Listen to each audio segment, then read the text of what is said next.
AP మద్యం కుంభకోణం కేసులో నిందితులకు సిట్ నోటీసులు అందించింది. మరింత సమాచారం మా ప్రతినిధి జయప్రకాష్ అడిగి తెలుసుకుందాం. జయప్రకాష్, మద్యం కేసులో సిట్ ఎవరెవరికి నోటీసులు ఇచ్చింది? నోటీసులు ఏముంది? శర్మ, ఈ రోజు మద్యం కేసులో నిందితులైన ధనంజయ రెడ్డి, కృష్ణమోహన్ రెడ్డి నిందితులుగా ఉన్నారు. ఆయనతో పాటు మరొకరిని కూడా ఇటీవల తాజాగా జాబితాలో చేర్చారు. అయితే ఈ ముగ్గురికి ఈ రోజు నోటీసులు జారీ చేశారు. నోటీసుల్లో ఎల్లుండి 11వ తేదీన ఉదయం 10 గంటలకు సిట్ కార్యాలయంలో విచారణకు రావాలని స్పష్టంగా ఆ నోటీసుల్లో పేర్కొన్నారు. ఈ రోజు ఉదయం హైదరాబాద్ లో ఉండటంతో ఆ ముగ్గురు ఇళ్లకు వెళ్లినటువంటి సిట్ అధికారులు వాళ్ళకి నోటీసులు ఇచ్చారు. ఇళ్లలో లేకపోవడంతో ఇంట్లో ఉన్నటువంటి వారికి నోటీసులు ఇచ్చి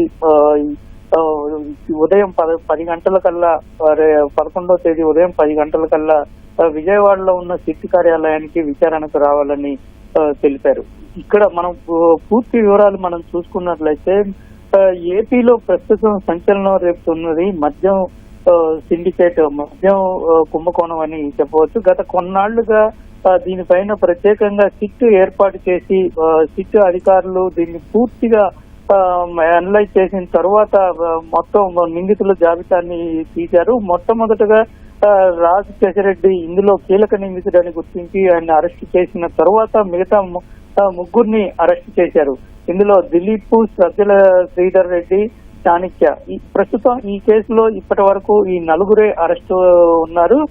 ఇందులో ప్రధానంగా ఉన్న రాజ్ కేశరెడ్డి, ఆయనతో పాటు చాణక్య, వీళ్ళు ఇద్దరిని కలిపి విడివిడిగా విచారణ జరిపారు. నిన్ననే రాజ్ కేశరెడ్డి కస్టడీ ముగిసింది. అందులో కొంత కీలక సమాచారాన్ని రాబట్టారు. దాని ద్వారానే అసలు వీళ్ళ ముగ్గురి ప్రమేయం ఉన్నట్లు గుర్తించారు. అంటే గతంలో జగన్ ఓఎస్డీగా పనిచేసిన కృష్ణమోహన్ రెడ్డి పేరును అటు రిమాండ్ రిపోర్ట్ లో పేర్కొన్నారు. ఆయనతో పాటు సీఎంఓలో ఉన్న ధనంజయ రెడ్డిని పేర్కొన్నారు.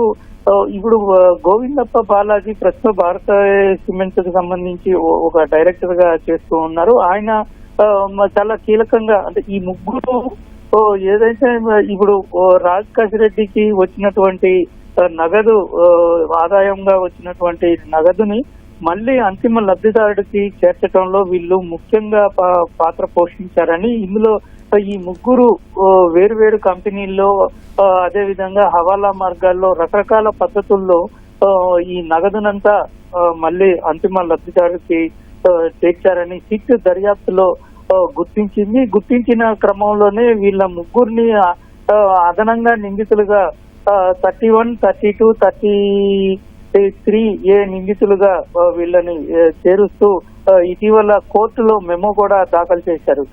అప్పటి నుంచి ఈ ముగ్గురు అజ్ఞాతంలో ఉన్నట్టు తెలుస్తుంది. ఈ ముగ్గురిని వెతికేందుకు సిట్ ప్రత్యేక దర్యాప్తు బృందాలు గాలిస్తూనే ఉన్నాయి. నిన్న ఇళ్లలో కూడా, ఇక్కడ కొంతమంది ఇళ్లలో కూడా తనిఖీలు చేసిన పరిస్థితి అయితే మనకి కనబడుతుంది. ఇప్పుడు సిట్ ఈ మొత్తం కుంభకోణం సుమారుగా 3,200 కోట్ల రూపాయల కుంభకోణం జరిగిందని ప్రాథమికంగా నిర్ధారించింది. దానికి సంబంధించిన కొన్ని ఆధారాలు కూడా సేకరించింది. నెలకు 50 నుంచి 60 కోట్ల రూపాయలు ఇందులో ముడుపులుగా వచ్చాయని, ఆ వచ్చిన నగదుని చివరికి కసిరెడ్డికి చేర్చడం, కసిరెడ్డి నుంచి వేరే వారికి వెళ్ళినట్టు తెలుస్తుంది. కానీ ఆధారాలు పూర్తి స్థాయిలో వాటిని వెతికే పనిలో సిట్ అధికారులు ఉన్నారు. ఈ ప్రస్తుతం ఈ ముగ్గురు చాలా కీలకంగా మొదటి నుంచి చివరి వరకు వాళ్ళతోటి ప్రత్యక్షంగా సమావేశాల్లో పాల్గొన్న వారికి సలహాలు, సూచనలు ఇవ్వటము, వారితోటి రెగ్యులర్ గా కమ్యూనికేషన్ లో ఉంటూ వారికి అనుబంధంగా వీళ్ళు కూడా నగదుని చేరవేసే క్రమంలో కీలక పాత్ర పోషించినట్టు గుర్తించారు. వీళ్ళని అరెస్ట్ చేసి తర్వాత కస్టడీకి తీసుకొని విచారిస్తే కానీ ఖచ్చితంగా ఇందులో అంతిమ లబ్ధిదారులు ఎవరు, ఎలా చేరింది అనే కొన్ని ఆధారాలు అయితే ఖచ్చితంగా లభిస్తాయి. ఈ క్రమంలోనే సిట్ ఈ రోజు విచారణకు పిలిచింది.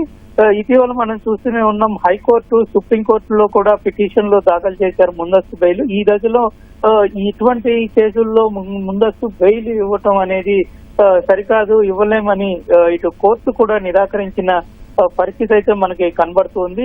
ఈ ముగ్గురు గత ప్రభుత్వంలో వైకాపా హయాంలో చాలా కీలకంగా పనిచేశారనేది మనకి స్పష్టంగా అర్థమవుతోంది.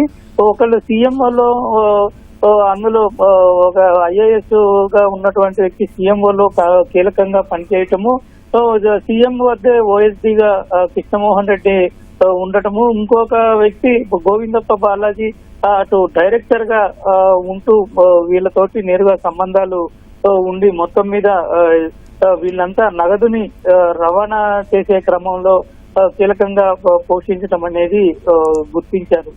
వీళ్ళంతా చాలా కీలకమైనటువంటి పోషించటము ఒక ఉన్నత స్థాయిలో కూడా ఉండటంతో వీళ్ళకి ఖచ్చితంగా అంతిమ లబ్ధిదారుడికి సంబంధించిన విషయాలు ఖచ్చితంగా తెలిసే అవకాశం ఉందని సిట్టు భావిస్తుంది. వీళ్ళని విచారిస్తే పూర్తి స్థాయి సమాచారం రాబట్టే అవకాశం ఉన్న నేపథ్యంలోనే వాళ్ళు పోలీసులు సిట్టు అధికారులు వాళ్ళకి ఈ రోజు నోటీసులు ఇచ్చినట్టు మనకి స్పష్టమవుతుంది. శర్మ, ధన్యవాదాలు జయప్రకాష్.